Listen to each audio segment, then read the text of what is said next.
Capítulo 1. Anatomia dos tecidos periodontais. Jean Linde, um Torquil de Carring 2 e Maurício Araújo 3. Introdução.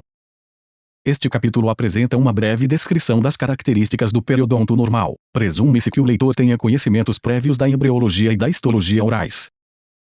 O periodonto, peri igual a em torno de, odonto igual a dente, compreende os seguintes tecidos: 1 a gengiva, G, 2 o ligamento periodontal, PL, do inglês, periodontal ligamente, 3 o cemento radicular, RC, do inglês, root cementum, e 4 o osso alveolar propriamente dito, ABP, do inglês, alveolar bone proper, figura 1.1. O ABP recobre o alvéolo dentário e é contínuo com o osso alveolar. AB, do inglês, alveolar bone, nas radiografias, é visualizado como uma lâmina dura. O processo alveolar, que se estende do osso basal da maxila e da mandíbula, consiste no osso alveolar e no osso alveolar propriamente dito.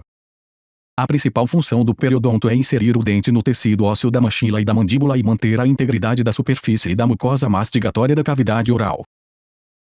O periodonto, também chamado de periodonto de inserção ou tecidos de suporte dos dentes, forma uma unidade de desenvolvimento, biológica e funcional, que sofre determinadas alterações com a idade. Além disso, está sujeita a alterações morfológicas relacionadas a modificações funcionais no meio oral. O desenvolvimento dos tecidos periodontais ocorre durante o crescimento e a formação dos dentes. Esse processo começa no início da fase embrionária, quando as células da crista neural, do tubo neural do embrião, migram para o primeiro arco branquial. Nessa posição, as células da crista neural formam uma faixa de ectomesênquima abaixo do epitélio do estomodeu. Cavidade oral primitiva. Após as células não comprometidas da crista neural atingirem sua localização no espaço mandibular, o epitélio do estomodeu libera fatores que iniciam a interação do epitélio com o ectomesênquima.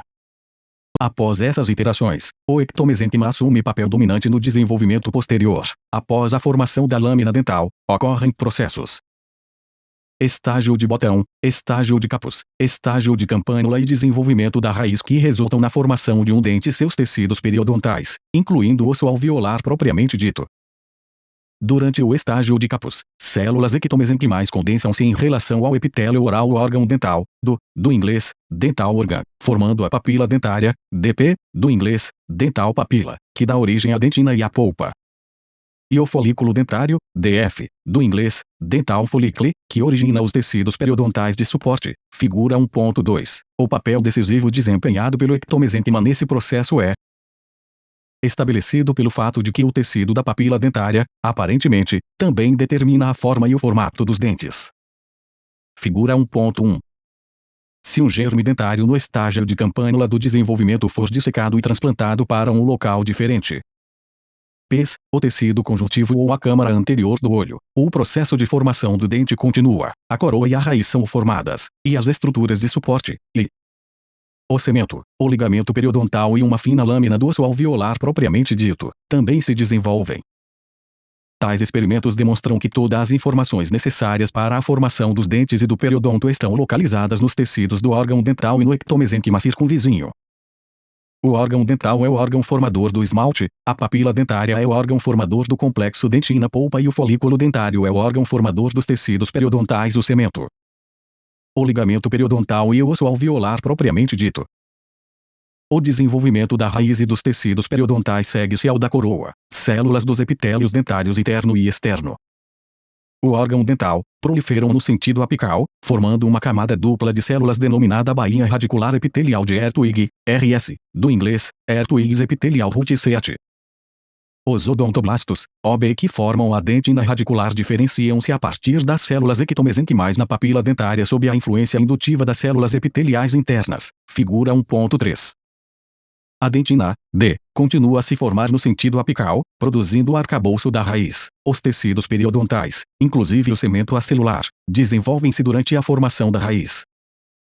Alguns dos eventos na cementogênese ainda não foram plenamente esclarecidos. O conceito que segue, entretanto, está surgindo gradualmente. Figura 1.3. Quando a formação da dentina radicular começa, as células internas da bainha radicular epitelial de Ertwig sintetizam e liberam proteínas relacionadas ao esmalte, provavelmente pertencentes à família da amelogenina. No final desse período, a bainha epitelial torna-se fenestrada, e as células ectomesenquimais do folículo dentário penetram através dessas fenestrações e entram em contato com a superfície da raiz. As células ectomesenquimais em contato com as proteínas relacionadas ao esmalte diferenciam-se em sementoblastos e começam a formar o tecido sementoide. Esse tecido representa a matriz orgânica do